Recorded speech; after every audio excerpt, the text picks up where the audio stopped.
नमस्कार, स्वागत है आपका ET नाउ स्वदेश पर। मैं हूं आपके साथ पूजा त्रिपाठी और आप देख रहे हैं योर स्टॉक्स। और इस शो में हम शामिल करेंगे आपके सवालों को। अगर कुछ सवाल हैं आपके तो सवाल पूछने का तरीका बेहद ही आसान है। आप हमें फ़ोन करिए, अपने सवाल व्हाट्सएप करिए और इसके साथ ही हम सोशल मीडिया पर भी मौजूद हैं। ये सोशल मीडिया हैंडल है आपके सामने, फेसबुक, इंस्टाग्राम और ट्विटर के जरिए भी आप अपने सवाल हम तक पहुंचा सकते हैं। और इस बीच मुंबई स्टूडियो से हमारे साथ प्रशांत भी जुड़ चुके हैं और कुछ ही देर में एक्सपर्ट्स को भी शामिल करेंगे और उनसे समझेंगे बाजार पर उनका व्यू, और इसी के साथ ही साथ आपके सवालों को भी हम शामिल करेंगे। लेकिन सबसे पहले मार्केट पर एक नज़र डाल लेते हैं। और बाजार रिकवरी की हल्की कोशिश कर रहा है, लेकिन अभी भी हम देख रहे हैं कि लाल निशान में ही है निफ्टी। एक रेंज में सुबह से कारोबार होता हुआ दिखाई दे रहा है और अब 70 अंक नीचे अभी भी निफ्टी कारोबार कर रहा है। बैंक निफ्टी में भी करीब 60 अंकों की वीकनेस देखने को मिल रही है। तो एक रेंज में, एक दायरे में आज कारोबार हो रहा है बाजार में। देखना होगा क्लोजिंग होते होते क्या लेवल्स यहाँ पर दिखते हैं, लेकिन फिलहाल तो वीकनेस है। और लेकिन एडवांस डिक्लाइन रेशियो देखेंगे मार्केट ब्रेथ तो वो लगभग बराबर ही है, 1:1 की। हर एक गिरने वाले शेयर के सामने एक शेयर बढ़त के साथ कारोबार कर रहा है। और इंडेक्स स्पेसिफिक अगर एक्शन देखेंगे तो आज हम देख रहे हैं कि आईटी स्टॉक्स सबसे ज़्यादा टूट रहे हैं और इसके अलावा ऑयल एंड गैस शेयरों में भी कमजोरी है। एफएमसीजी स्टॉक्स में भी गिरावट के साथ ही कारोबार हो रहा है। कुछ चुनिंदा मीडिया स्टॉक्स को छोड़ दे और स्मॉल कैप स्टॉक्स को छोड़ दे तो बाकी सभी सेक्टरल इंडेक्स लाल निशान में ही इस वक्त कारोबार कर रहे हैं। निफ्टी के टॉप गेनर में नेस्ले है आज करीब 2% ऊपर। कल की जो तेजी थी वो आज भी जारी है। नेस्ले में शेयर विभाजन की भी घोषणा हुई, डिविडेंड की भी घोषणा की और नेस्ले में आज भी निफ्टी के टॉप गेनर के तौर पर आज कारोबार कर रहा है। उसके बाद Kotak Mahindra bank, IndusInd bank, TCS, Adani ports, ये सब हल्की बढ़त के साथ आज ट्रेड कर रहे हैं। पावर ग्रिड में 2% की गिरावट है। आईटीसी, टेक महिंद्रा, एचयूएल, यहाँ पर भी वीकनेस है। आईटीसी, एचयूएल नतीजे अनुमान के मुताबिक ही थे, लेकिन उसके बाद हम यहाँ पर दबाव देख रहे हैं। और टेक महिंद्रा और एचसीएल टेक, डीवीज लैब के स्टॉक्स में भी ये दबाव है। तो ये है इस वक्त का बाजार का सेटअप और दायरे में कारोबार कर रहा है मार्केट। अब एक्सपर्ट्स को भी जोड़ लेते हैं और हमारे साथ दोनों ही मेहमान मौजूद हैं। एमके ग्लोबल फाइनेंशियल सर्विसेज से कपिल शाह और हेम सिक्योरिटी से आस्था जैन जुड़ चुकी हैं। आप दोनों का बहुत बहुत स्वागत है। कपिल, बाजार पर क्या व्यू बन रहा है आपका? आज काफी दायरे में कारोबार हो रहा है, हफ्ते का आखिरी कारोबारी सत्र भी है और अगले हफ्ते अब हम एक्सपायरी को धीरे धीरे अप्रोच करेंगे। ऐसे में कौन से लेवल्स आप वॉच करेंगे? अभी बाजार के लिए अहम सपोर्ट लेवल क्या निकल कर आ रहा है? First of all good morning to everyone. Market को हम देखते हैं तो पिछले 3 हफ्तों से एक ही रेंज में चल रहा है। एक ब्रॉडर रेंज है और उसके अंदर एक माइक्रो रेंज है। ब्रॉडर रेंज की हम बात करें तो नीचे में 19,350 और ऊपर में 18,850, वहां पे हमें मल्टीपल हाईज एंड लोज देखने मिले हुए हैं। इस ब्रॉडर रेंज के अंदर पिछले 1-2 दिन से फिर से एक माइक्रो रेंज बन गई है। ऊपर में 19,670 और नीचे में 19,500। मार्केट ने आज जो भी गैप डाउन ओपनिंग हुई थी तो जो कल का लो बनाया था और वहां पे काफी सारे हिस्टोरिकल टर्निंग पॉइंट्स भी बने हुए 19,500 के लेवल के यहाँ पे। तो ये मार्केट का 19,500 से लेकर 19,670 की एक माइक्रो रेंज बनी हुई है। अंडरलाइंग टोन साइडवेज में ही है, लेकिन 19,500 तक मार्केट का रुख थोड़ा सा ठीक लग रहा है। 19,500 के नीचे अगर मार्केट जाता है तो मुझे लग रहा है कि थोड़ा सा सेलिंग प्रेशर बढ़ना चाहिए 19,350 के यहाँ पे। और शॉर्ट टर्म में रेजिस्टेंस जो हम देख रहे हैं वो 19,770 पे आ रहा है। तो इन शॉर्ट रेंज में ही मार्केट का कारोबार हो रहा है। बिल्कुल बिल्कुल। तो फिलहाल बाजार पर ये नजरिया इस वक्त आता हुआ। चलिए अब कॉलर्स को अपने शो में जोड़ते हैं। हमारे साथ अनिल हैं इंदौर, मध्य प्रदेश से। अनिल, गुड मॉर्निंग, पूछें अपना सवाल। जी सर, मेरे पास बारबेक नेशन के शेयर हैं सर। कितने? 1500 शेयर हैं सर, 740 पे। ठीक है ठीक है। थोड़ा सा ऊपरी स्तरों पे आपने ये स्टॉक परचेज किया। चलिए इस पर एक राय आस्था जी से ले लेते हैं। आस्था जी नमस्कार, प्रशांत बात कर रहा हूं। जरा बताएं क्या सलाह होगी बारबेक्यू नेशन पे? Good morning. देखिए, बारबेक्यू नेशन की हम बात करें तो जिस तरह से पहली तिमाही के जो नतीजे आए थे वित्तीय वर्ष 2024 की मैं बात करूं तो वहां पे हमने एक मार्जिन रिवाइवल देखा था कंपनी में। और मुझे ऐसा लगता है कि जिस तरह से बहुत प्रमोशनल एक्टिविटीज भी कंपनी ने की थी तो वहां से वॉल्यूम्स एक बढ़ते हुए हमको नजर आए। लेकिन आगे जाते हुए मार्जिन अगर यहाँ पे सस्टेन रहे तो मुझे लगता है कि एक काफी बढ़िया कंपनी के लिए बेट हो सकता है लॉन्ग टर्म के लिए। दूसरी तरफ कंपनी ने यहाँ पे जो गाइडेंस दिया था कि वो FY24 में जो न्यू स्टोर्स एडिशन करेंगे, वो भी बढ़िया लगती है। तो लॉन्ग टर्म के लिए अच्छा कैंडिडेट लगता है। वैसे भी बहुत ज़्यादा डिफरेंस नहीं है इनकी कॉस्ट प्राइस में और करंट प्राइस में, तो मैं बने रहने की ही सलाह दूँगी। डेफिनिटली इनको इनकी कॉस्ट प्राइस देखने को मिलनी चाहिए। आने वाले कुछ महीनों की अगर हम बात करें तो बने रहा जा सकता है इस काउंटर पे।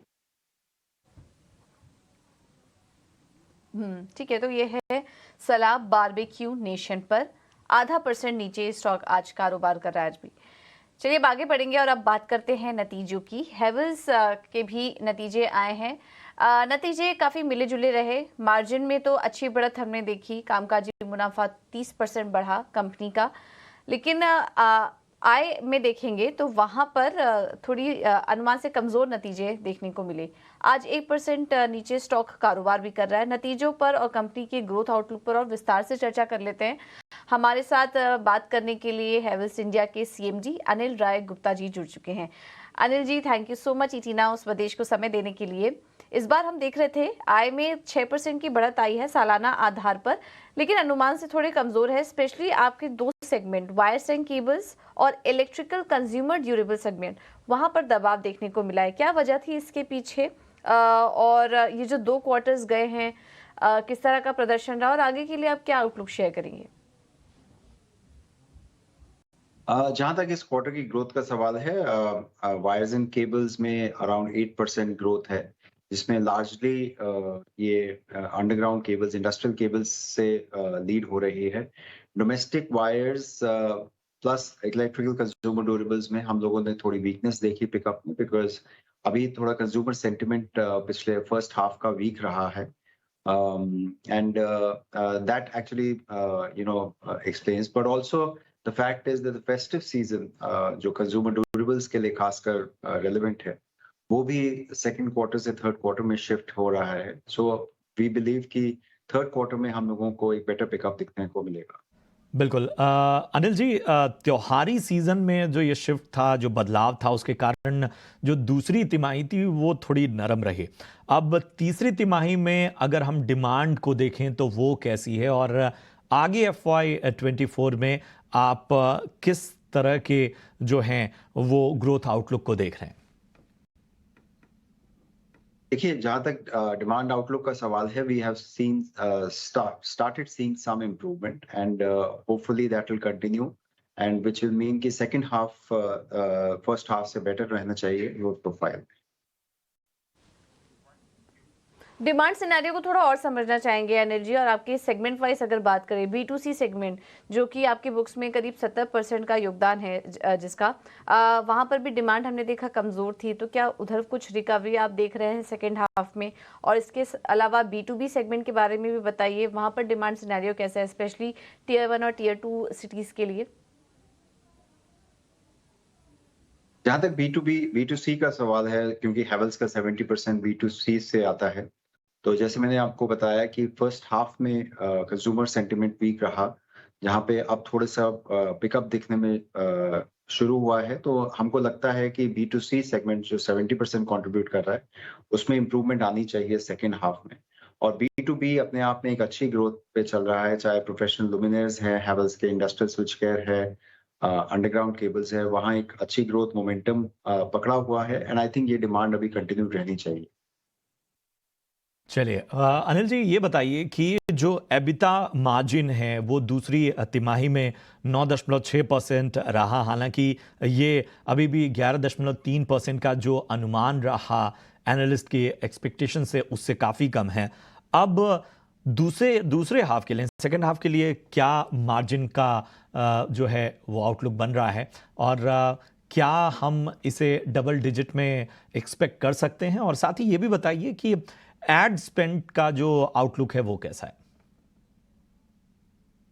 लगता है कि 9.6% जो आपने कहा सेकंड क्वार्टर में, क्योंकि रॉ मटेरियल्स अभी एक इन्फ्लेशनरी ट्रेंड थोड़ा अबेट हुआ है, तो उसकी वजह से चलते मार्जिन्स एक्सपेंशन वापस हमारे नॉर्मलाइज लेवल्स पे आने शुरू हैं, और इसमें इंप्रूवमेंट दिखनी चाहिए थर्ड एंड फोर्थ क्वार्टर में। प्लस लॉयड के केस में भी क्योंकि सेकंड क्वार्टर वीकेस्ट रहता है, तो थर्ड एंड फोर्थ क्वार्टर में मार्जिन एक्सपेंशन से ओवरऑल कंपनी का मार्जिन एक्सपैंड होना चाहिए। जहां तक एडवर्टाइजिंग का सवाल है, we continue to invest in brand building और ये कंटिन्यूड एक्टिविटी रहेगी फेस्टिव सीजन में भी और आने वाले समर सीजन के लिए भी। अनिल जी, लॉयड ने कुछ सीक्वेंशियल इम्प्रूवमेंट देखा, लेकिन अभी भी जो है एब्रिट के फंड फ्रंट पे वो नेगेटिव रिपोर्टिंग है। फिर अगर देखें तो ओवरऑल मार्जिन आउटलुक का यहाँ से क्या बन रहा है, क्योंकि अभी भी हम देख रहे हैं कि जो इन्वेंट्री है वो उच्च लागत वाली है, और ये कब तक सामान्य होने की उम्मीद आपको नजर आ रही है? ओवरऑल जैसे मैंने आपको बताया कि सेकंड क्वार्टर एक वीकेस्ट क्वार्टर रहता है from margin point of view. जैसे ही third quarter, fourth quarter, festive demand, summer demand शुरू होगी तो नॉट ओनली वॉल्यूम ग्रोथ भी आएगा, उसमें मार्जिन एक्सपेंशन भी होगा। बट लॉयड के केस में हम लोग ब्रांड बिल्डिंग पे, मैन्युफैक्चरिंग पे और R&D पे काफी इन्वेस्टमेंट्स कर रहे हैं, तो मार्जिन एक्सपैंड होगा, बट उसमें ग्रोथ भी एक आने वाले टाइम में अच्छी दिखेगी। So we'll continue to keep investing in Lloyd. बहुत बहुत शुक्रिया करेंगे अनिल जी आपका हमसे जुड़ने के लिए। तो ये थे हेवेल्स इंडिया के CMD अनिल राय गुप्ता साहब, जिन्होंने हम पे नतीजों पर बातचीत की, ग्रोथ का आउटलुक दिया और तमाम पहलुओं पर रोशनी डाली। चलिए हेवेल्स इंडिया पर एक राय ले लेते हैं, और ज़रा इस वक्त हमारे साथ तमाम एक्सपर्ट मौजूद हैं। आस्था जी, मैं आपके पास ही आऊँगा। हेवेल्स पे ज़रा एक नज़रिया दीजिए, नतीजे जो हैं और बाकी चीज़ों के पक्ष जो हमने सामने रखे, उन सब के हिसाब से यहाँ किस तरह की नज़रिया आपका बनता हुआ नज़र आ रहा है? देखिए, हेवेल्स के नतीजे नो डाउट बढ़िया थे, क्योंकि आय देखें कि मुनाफा देखें, बढ़िया ग्रोथ हमें देखने को मिली है, और इनका जो ग्रोथ है वो केबल और वायर सेगमेंट से भी ठीक आ रहा है। तो मुझे ये काउंटर ठीक लगता है, और हेवेल्स इंडिया में मेरे हिसाब से तो अभी बने रहना चाहिए। नई खरीदारी के लिए थोड़ा सा रुक जाए, पर अगर लिया हुआ है तो मैं हेवेल्स में अभी तो होल्ड करने की ही सलाह दूंगी। बहुत शुक्रिया इस राय के लिए आपका आस्था जी। को लिए चलते हैं कौटिल्य इकोनॉमिक कॉन्क्लेव में, जहां पर RBI गवर्नर शक्तिकांत दास संबोधन दे रहे हैं। 2008 crisis was single objective price stability, single instrument short-term interest rate. The crisis came as a powerful rebuke to central banks for having neglected financial stability in their single-minded pursuit of price stability, unquote. During the global financial crisis, central banks globally undertook large-scale monetary stimulus to depress interest rates to ultra-low levels and rekindle the animal spirits among investors and households. These measures were aimed at restoring financial stability in the near term, but ended up threatening the future of price stability, thus posing an intertemporal trade-off between price and financial stability. In other words, the large-scale monetary and fiscal accommodation undertaken to address financial stability risks during the global financial crisis and in the period thereafter sowed the seeds of inflationary pressures in the subsequent years.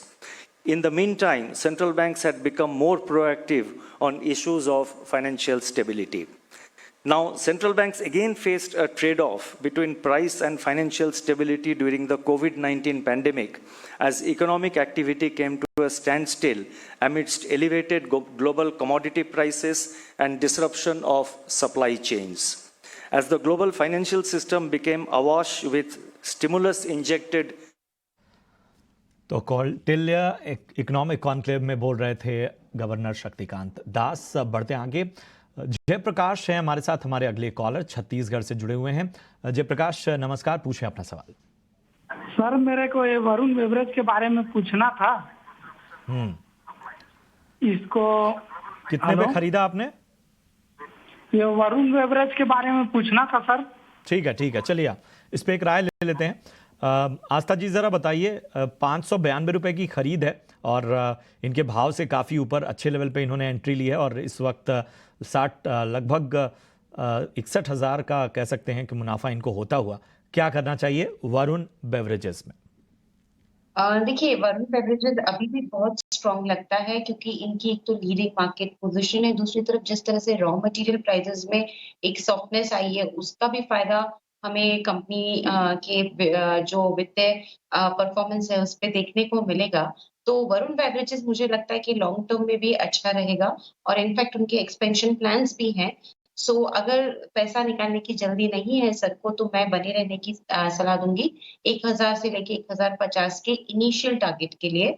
और अगर ऐसा है कि थोड़ा बहुत book करना चाहते हैं तो भी एक चौथाई ही जो इन्होंने होल्डिंग ली है उसी को बुक करें, 3/4 होल्डिंग को अभी भी अपने पास रखें 1000 के ऊपर के लक्ष्य के लिए।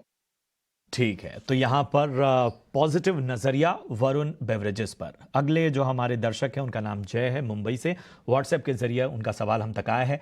एनबीसीसी के 100 शेयर इनके पास हैं और लगभग 49 रुपए के लेवल पर इन्होंने खरीदा है। लॉन्ग टर्म नजरिया जय चाहते हैं। चलिए इस पे एक नजरिया ले लेते हैं। कपिल बताएं क्या करना चाहिए एनबीसीसी में? जी, एनबीसीसी का ओवरऑल स्ट्रक्चर हम रिसेंटली देखते हैं तो काफी अच्छा मूव किया हुआ है। हालांकि पीएसयू जो काउंटर्स हैं पूरे सेगमेंट ने अच्छा परफॉर्म किया हुआ है। स्टॉक प्राइस 30 रुपए से लेके एक ही साथ में 70 रुपए तक की मोमेंटम आ गई है। नाउ अभी का जो 70 का लेवल है वहां पे अभी तक एक रेजिस्टेंस है, लेकिन अभी तक यहाँ पे कोई हमें वीकनेस देखने हुए नहीं मिली हुई है। तो मैं यहाँ पे सजेस्ट करूंगा कि स्टॉक का स्ट्रक्चर काफी अच्छा है तो पार्शियली प्रॉफिट बुक कर ले, और क्योंकि एक रेजिस्टेंस लेवल पे है लेकिन अंडरलाइन स्ट्रक्चर अभी भी अच्छा है तो पार्शियली क्वांटिटी और होल्ड कर सकते हैं। बिल्कुल, बहुत बहुत शुक्रिया करेंगे इस अहम सलाह के लिए कपिल आपका। इसके साथ ही आस्था जी आपका भी शो में जुड़ने के लिए और ख़ास एनालिसिस के लिए बहुत बहुत शुक्रिया। अपने दोनों खास एक्सपर्ट्स को यहाँ धन्यवाद करेंगे और शो में मेरे साथ फ़िलहाल इतना ही, लेकिन आगे जो है वो हम आपके लिए ख़ास कवरेज लेकर आ रहे हैं, ख़ास स्पेशल शोज़ लेकर आ रहे हैं और उसके लिए भी हो जाइए तैयार। बने रहिए ईटी नाउ स्वदेश के साथ।